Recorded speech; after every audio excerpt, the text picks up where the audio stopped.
పిల్లలు ఈరోజు మనము ఇతిహాసము అంటే ఏమిటో చెప్పుకుందాం.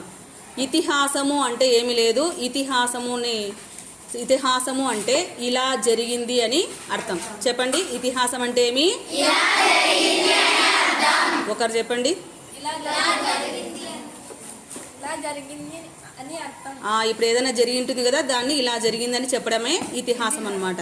మళ్ళీ ఇంతకీ ఇతిహాసాలని వేటిని అంటారు అంటే రామాయణాన్ని, మహాభారతాన్ని ఇతిహాసము అని అంటారు. రామాయణాన్ని, మహాభారతాన్ని ఏమంటారు? ఇతిహాసము అని అంటారు.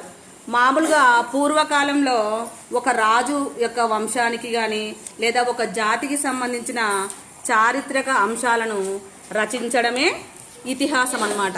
అంతే కదా. మనం రామాయణంలో తీసుకుంటే రాముడు రాజు, ఆయన యొక్క కథను తీసుకొని చెప్పడము, తర్వాత ఏదైనా ఒక జాతికి సంబంధించిన వంశాన్ని